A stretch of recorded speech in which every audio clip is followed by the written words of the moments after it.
नमस्कार। हम अगले वीडियो में पढ़ रहे हैं परसवर्ण संधि। कौन सी संधि है? परसवर्ण संधि। यानी पर यानी बाद वाले के सवर्ण यानी समान करने वाली संधि। बाद वाला क्या हुआ? प्लस से आगे वाले पद वाले के समान पदांत को करने वाली संधि परसवर्ण संधि कहलाती है। क्या क्या परिवर्तन होगा? इसका पहला सूत्र है, इसके 5-6 भाग हैं। पहला सूत्र है, पहला नियम है इसका, यरो अनुनासिके अनुनासिको वा। यरा है पदांतस्य अनुनासिके परे अनुनासिको वा स्यात्। यर प्रत्याहार के परे रहते पदांत के अनुनासिक के परे पदांत का अनुनासिक हो जाता है। परे अनुनासिको वा स्यात्। अगर बाद में भी अनुनासिक वर्ण है तो समझा देता हूँ आपको। देखिए, समझा रखा है व्याख्या में। अनुनासिक व्यंजनेषु परेषु यानी अनुनासिक व्यंजन के परे रहते। ये देखिए संधि विच्छेद में आपको दिखाई दे रहा है। वाग धन मूलम यानी मूलम मयूखा मुरारी ही। बताइए द्वितीय पद के शुरू में अनुनासिक वर्ण है या नहीं है? मैं बिल्कुल है, पंचम वर्ण है, उसे ही अनुनासिक कहते हैं। परे रहते पदांते पदांत में स्थित, अर्थात पदांत में स्थित हुआ। वाग हुआ पदांत में स्थित, प्लस मूलम में आपके सामने अनुनासिक है। पदांते स्थितानाम वर्गीय व्यंजनानाम स्थाने। पदांत में स्थित वर्गीय व्यंजन के स्थान पर। तो बताइए ये गय किसी वर्ग का है? बिल्कुल है, कै वर्ग का है। तो स्थाने स्थान पर तदवर्गीय पंचमी उसी वर्ग का, तदवर्गीय पंचमो उसी वर्ग का, यानी ग है, ये ग किस वर्ग का है? कै वर्ग का। तो तदवर्गीयो उसी वर्ग का पंचमो वर्ण है, पांचवा वर्ण, यानी कै वर्ग का पांचवा वर्ण है ग। सब जानते हैं। अनुनासिक है, अनुनासिक विकल्पेन भवति, विकल्प से भी होता है। विकल्प से होता है यानी सामान्य रूप से नहीं होगा, विकल्प से होगा। तो दो इसके पद आपको सामने दिखाई दे रहे हैं, वांग मूलम और वाग मूलम। यानी ये दोनों पद संधि पद बन सकते हैं। कैसे? वाग धन मूलम, वाग धन मूलम, ये ग का तो अनुनासिक हुआ, यानी यरो अनुनासिके अनुनासिको वा। इस सूत्र के माध्यम से अगर अनुनासिक पद बाद में है, यानी परसवर्ण कर रही है ना, परसवर्ण संधि है ना, जो बाद वाले के समान हो रहा है, तो इसका भी पांचवा हो गया, क्योंकि ये भी तो पांचवा वर्ण है अनुनासिक। तो ये भी कह रहा है कि मैं यहाँ पर भी मेरे समान ही करूँगा, तो यहाँ पर उसी वर्ग का पंचम वर्ण हो जाएगा। तो संधि पद बन गया वांग मूलम। लेकिन ये आपको दिखाई दे रहा है, यहाँ पर देखिए वांग मूलम बन गया। तो बच्चों अब इसका दूसरा रूप भी बन सकता है।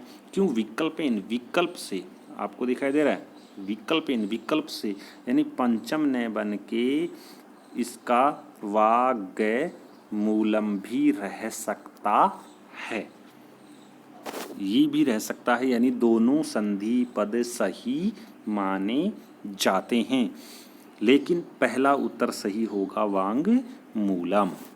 इसी तरह अन्य शब्द हैं षण्मयूखाः या षड्मयूखाः। षड्धन मयूखाः, संधि विच्छेद हुआ षड्धन मयूखाः। ड है किस वर्ग का है? टय वर्ग का। टय वर्ग का पंचम वर्ण क्या हुआ? अण। तो क्या बना? षण्मयूखाः। जब अनुनासिक नहीं करेंगे तो क्या बन जाएगा? षड्मयूखाः, यानी ये दोनों पद मिल जाएंगे। एतन मुरारी एतद मुरारी, तो एतद धन मुरारी, द का न हुआ, पंचम वर्ण अनुनासिक हुआ, तो एतन मुरारी ही हो गया। अगर विकल्प से बनाना चाहें तो एतद मुरारी भी हो सकता है। बच्चों आप ध्यान से देखना, यहाँ पर दो प्रकार के पद बन रहे हैं, लेकिन ये था 1 नंबर का नियम। अब है इसी में 2 नंबर का नियम, इसी सूत्र के साथ चलने वाला। विशेष रूप से ध्यान रखना, इसी सूत्र के साथ चलने वाला है। ये क्या कह रहा है? ये कह रहा है सूत्र प्रत्यय भाषायाम नित्यम, वार्तिक है। मैंने आपको पहले भी बताया था कि जहाँ जहाँ सूत्र काम नहीं करते हैं वहाँ पर वार्तिक बनी है, बाद में उनमें संशोधन हुआ है, तो वह लिखा हुआ है ये वार्तिक है। यानी ऐसी स्थिति आई, बनी, लेकिन कहीं पर टकराट हुआ, तो टकराट हुआ, तो बाद में व्याकरणाचार्यों ने वार्तिक रचनाएं की और उनका संशोधन किया। वो क्या है अभी आपके सामने आता है। प्रत्यय भाषायाम नित्यम अनुनासिक आदौ प्रत्यय परे, यानी अनुनासिक वर्ण से बने हुए प्रत्ययों के परे रहते। बताइए, चिन्ह धन मयम है, मयम में मैं है, मात्रम में मैं है, मयम में मैं है, यानी ये परपद में प्रत्यय से युक्त पद है और वह अनुनासिक है, बिल्कुल है। अगर ये हो, ऐसी स्थिति हो, अनुनासिक अगर प्रत्यय का नहीं हो, अन्य हो, तो नहीं होगा ये नियम, ध्यान रखना। तो पदांते स्थितानाम वर्गीय व्यंजनानाम, पदांत में स्थित वर्गीय व्यंजन, वही नियम है, वही काम करेगा। वर्गीय व्यंजन नित्यमेव, हमेशा ही अनुनासिकः आदेशो भावती, हमेशा अनुनासिक आदेश ही होगा, विकल्प नहीं होगा। ये ध्यान रखना। कैसे? चिन्हमयम शब्द है, चिन्हमयम, अपने पास इसे संधि विच्छेद करना है, चिद्ध धन मयम, चिद्ध धन मयम, इसके अनुसार और इस सूत्र के अनुसार बन रहा है चिन्हमयम। द का न हो गया, जैसे कि मैं आपको समझा देता हूँ, ची द धन मयम, मयम, तो द है, द का न बन गया पंचम वर्ण अनुनासिक, तो हमारे पास शब्द बन करके आया संधि का चिन्हमयम। ये तो हुआ अनुनासिक। अगर अब विकल्प करना चाहें आप तो विकल्प नहीं होगा, क्योंकि यहाँ पर समझा रखा है, ये वार्तिक है, यहाँ विकल्प आपको बाकायदा दे रखा था। यहाँ पर 2 शब्द बन रहे थे, यहाँ पर चिन्हमयम एक ही शब्द बन रहा है। कारण बता दिया, प्रत्यय भाषायाम नित्यम, यानी जब किसी प्रत्यय से युक्त कोई परपद में स्थित वर्ण हो, अनुनासिक हो, तब ऐसी स्थिति में विकल्प नहीं होगा।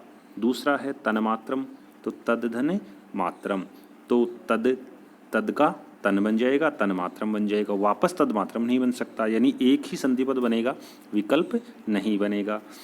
अगला है अम्ममयम संधि पद, तो अप धन मयम, वापस बन जाएगा अम्ममयम। ये दोनों साथ चलने वाले नियम हैं। ये इसका पहला सूत्र था, यरो अनुनासिक के अनुनासिक हुआ, इसकी वार्तिक है प्रत्यय भाषायाम नित्यम। दोनों में क्या परिवर्तन हुआ, आप एक बार समझ में नहीं आए, दोबारा इस वीडियो को देखें और अंतर को समझने की कोशिश करना।